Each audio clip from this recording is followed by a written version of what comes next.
وہ تیرگی جو میرے نامہ سیاہ میں تھی. تو یہ بیانیہ بنانے میں چونکہ ماہر ہے تو اس لیے جب انہیں جو نیریٹو سوٹ کرتا ہے اسے بڑی آسانی کے ساتھ جو ہے وہ بلڈ کر دیا جاتا ہے. لیکن آج ہم یہ جاننے کی کوشش کرتے ہیں کہ دراصل یہ فیصلہ ہے کیا فیصلہ آیا تھا اور ابھی جو فیصلہ آیا ہے سپریم کورٹ کا اس میں غلط کیا ہے, کیا واقعی سیاسی جسم فروشی کی اجازت جو ہے وہ دے دی گئی ہے. دیکھیے آئین میں 63A میں یہ لکھا گیا کہ جو بھی رکن پارلیمنٹ پارٹی پالیسی کے خلاف جا کے ووٹ دے گا وہ منحرف رکن شمار ہوگا اور اس کی جو سزا ہے وہ یہ ہوگی کہ اس کو ڈسکوالیفائی کر دیا جائے گا. پارلیمانی اس کا ایک پروسیجر بھی جو ہے وہ آئین میں بیان کیا گیا ہے کہ پارلیمانی لیڈر جو ہے وہ اسپیکر قومی اسمبلی کو خط لکھے گا کہ فلاں رکن نے جو ہے وہ انحراف کیا ہے اور پھر وہ اسپیکر جو ہے یہ معاملہ یہ ریفرنس الیکشن کمیشن کو بھیجے گا. الیکشن کمیشن جو ہے وہ اس پہ فیصلہ دے گا اور الٹیمیٹلی پھر وہ شخص اس فیصلے کے خلاف سپریم کورٹ میں جا کے جو ہے وہ اپیل بھی کر سکتا ہے. لیکن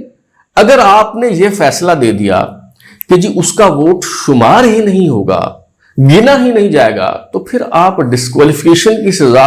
اسے کیسے دے سکتے ہیں؟ اور پھر یہ جو سارا پروسیس ہے پھر تو یہ سب بیکار ہو جائے گا, پھر اس کی جو ہے وہ کوئی ضرورت ہی باقی نہیں رہے گی. میں ایک دو چار جو مثالیں ہیں روزمرہ زندگی کی وہ دے کے آپ کو سمجھانے کی کوشش کرتا ہوں.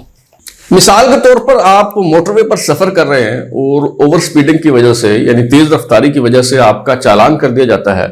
تو جرمانے کی ادائیگی کے بعد آپ اپنا سفر جاری رکھ سکتے ہیں. لیکن اگر ایسا کوئی قانون بنا دیا جائے بلکہ قانون تو وہی رہے اور سپریم کورٹ اس کی تشریح اس طرح سے کر دے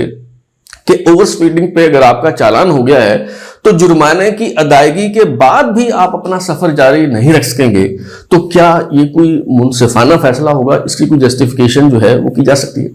اسی طرح ایک اور مثال میں آپ کے سامنے رکھتا ہوں. پاکستان پینل کوڈ یعنی PPC کی دفعہ 302 جو ہے وہ قتل عمد سے متعلق ہے. یعنی اگر کوئی شخص کسی کو قتل کر دیتا ہے اس پہ اس دفعہ کا اطلاق ہوتا ہے اور اس کے تحت اسے سزائے موت دی جا سکتی ہے.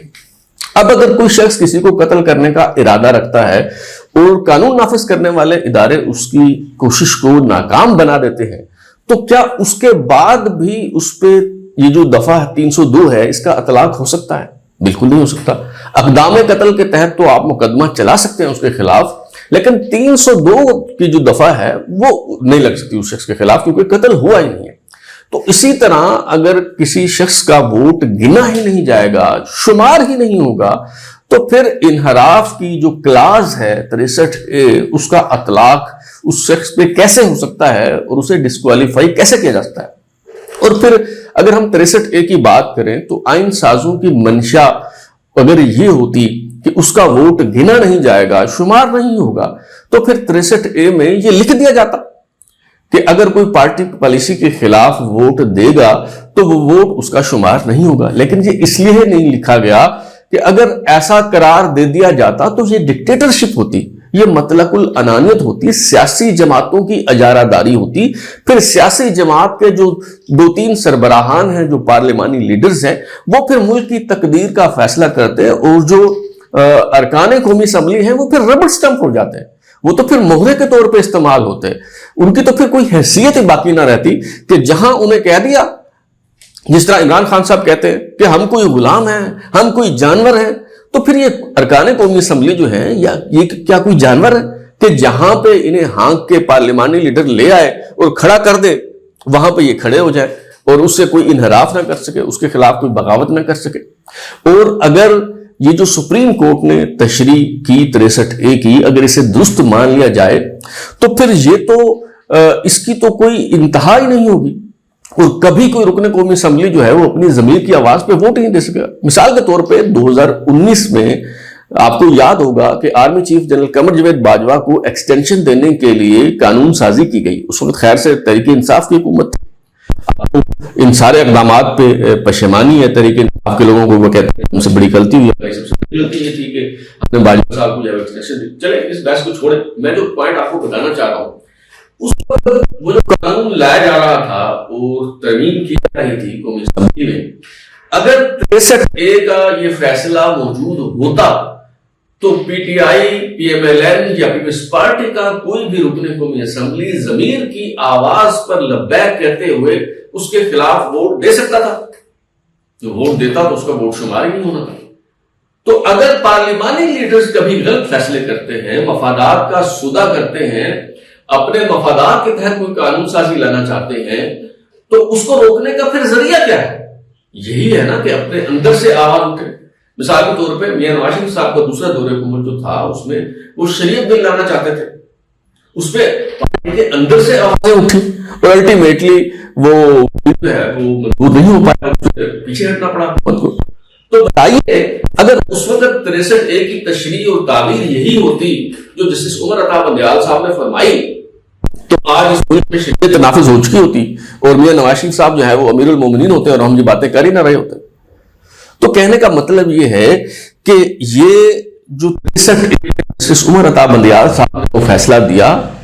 نہ وہ فیصلہ آئینی تھا، نہ وہ قانونی تھا، نہ وہ جمہوری اعتبار سے اسے جو ہے وہ درست فیصلہ قرار دیا جا سکتا ہے، کیونکہ اس فیصلے کے تحت دو یا تین جو پارلیمانی لیڈرز ہیں ان کی ڈکٹیٹرشپ، ان کی اجاراداری ایوان میں جو ہے قائم ہو جاتے ہیں.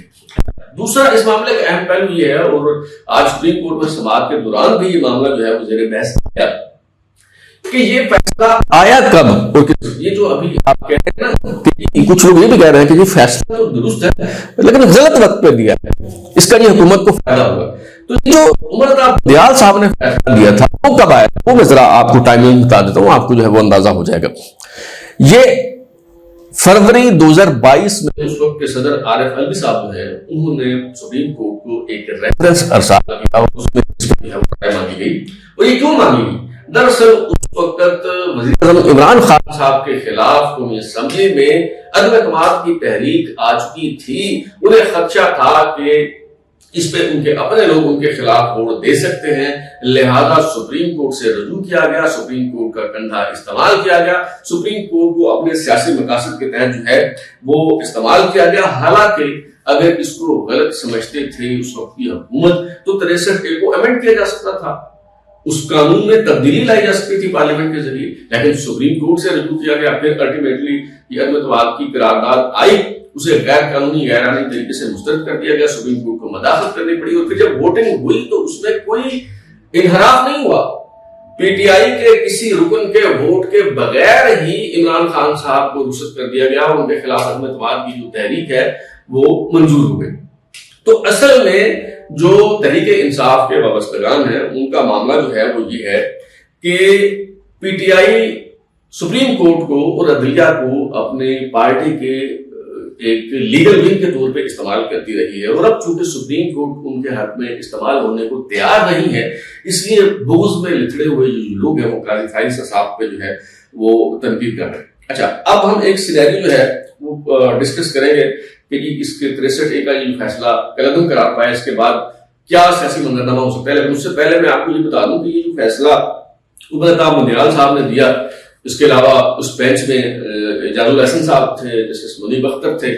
جسٹس مظہر عالم میاں خیل تھے، اور جسٹس منوفیل صاحب جو ہے تھے. تو یہ 2 کے مقابلے میں 3 کی اکثریت سے فیصلہ دیا گیا. اچھا، یہ فیصلہ اگر نہ آتا تو پاکستان میں جتنا سیاسی عدم استحکام ہے، جتنا انتشار ہے، یہ ہونا ہی نہیں تھا. وہ کیسے میں آپ کو عرض کر دیتا ہوں. اچھا، اگر یہ فیصلہ نہ آتا تو چودھری پرویز الہی صاحب کبھی پنجاب کے وزیر اعلیٰ نہیں بن پاتے. اگر وہ وزیر اعلیٰ نہیں بنتے تو پنجاب اسمبلی تحلیل نہیں ہوتی. اگر پنجاب اسمبلی تحلیل نہ ہوتی تو یہ سوال پیدا نہ ہوتا کہ جی 2 صوبوں میں یعنی پنجاب اور خیبر پختونخوا میں پہلے الیکشن کروائے جائیں کہ نہ کروائے جائیں. تو یہ قومی اسمبلی اور صوبائی اسمبلیوں کے انتخابات جیسا کہ ہوتا ہے یہ ایک ساتھ ہی انتخابات ہوتے، اور یہ جو سیاسی عدم استحکام پاکستان میں آیا یہ آنا ہی نہیں تھا. تو یہ جج صاحبان نے جو آئین کو ری رائٹ کیا، آئین کو غیر مؤثر کیا، آئین کی بادشاہوں کو انہوں نے معطل کر دیا، یہ اس کا نتیجہ اور خمیازہ ہے جو آج ہم بھگت رہے ہیں. اچھا، اب ہم یہ جاننے کی کوشش کرتے ہیں کہ اس فیصلے کے بعد سیاسی صورتحال جو ہے وہ کیا ہو. دیکھیے، پہلے تو یہ معاملہ تھا کہ اس فیصلے کی وجہ سے کوئی اگر رکن قومی اسمبلی جو مجوزہ آئینی پیکیج ہے اس کے حق میں اگر ووٹ کرتا بھی تو ووٹ گنا نہیں جانا تھا، تو لہٰذا کوئی فائدہ نہیں تھا. اب صورتحال بالکل بدل گئی ہے. اب یہ ہے کہ جو 41 ارکان قومی اسمبلی ہیں جن کے بارے میں ابھی تک الیکشن کمیشن نے یہ نوٹیفیکیشن نہیں کیا، اسپیکر قومی اسمبلی نے یہ قرار نہیں دیا کہ وہ تحریک انصاف کے سے ان کا وہ تعلق ہے، تو 41 ارکان قومی اسمبلی جو ابھی تک آزاد ہیں، نہ صرف یہ کہ وہ کسی پارٹی پالیسی کے پابند نہیں ہیں، وہ اس آئینی پیکج کے حق میں ووٹ دے سکتے ہیں، نہ صرف ان کا ووٹ شمار ہوگا بلکہ یہ جو 63A کے تحت انحراف کی کلاز ہے اس کا ان پہ اطلاق بھی نہیں ہوگا، یعنی وہ ڈسکوالیفائی بھی نہیں ہوں گے۔ تو میرا خیال ہے کہ اب آئینی ترمیم کے حوالے سے جو رکاوٹ تھی وہ دور ہو گئی ہے، اور شاید اگلے کچھ دنوں میں جو ہے وہ یہ آئینی ترمیم جو ہے وہ پیش کر دی جائے۔ ہاں، ایک اور اہم معاملہ یہ ہے کہ جب یہ ڈیٹیل ججمنٹ اس پہ آئے گی، دیکھنا یہ ہوگا کہ اس میں جج صاحبان کیا وجوہات بیان کرتے ہیں، اور اگر اس تفصیلی فیصلے میں یہ لکھ دیا جاتا ہے کہ جسٹس قمر عطا بنیال، جسٹس اعجاز الحسن، جسٹس منیب اختر جو ہے انہوں نے اپنے مینڈیٹ سے انحراف کیا، انہوں نے آئین کی تشریح کی آڑ میں آئین کو ری رائٹ کیا، اور آئین کے آرٹیکل 95 سمیت آئین کی بعض شقوں کو انہوں نے غیر مؤثر اور معطل کر دیا، تو پھر اس کے بہت سنگین نتائج ہو سکتے ہیں۔ اب تک یہ اتنا ہی، بلال کو جان دیجیے۔ اگر آپ کو ہمارا شو پسند آیا تو اسے لائک کریں، کامنٹ کریں، شیئر کریں، اور ہمارے چینل سبسکرائب کرنے کے بعد گھنٹی ضرور دبائیں تاکہ آپ کو نئے ویڈیوز نوٹیفیکیشن ملتے رہیں۔ بہت شکریہ۔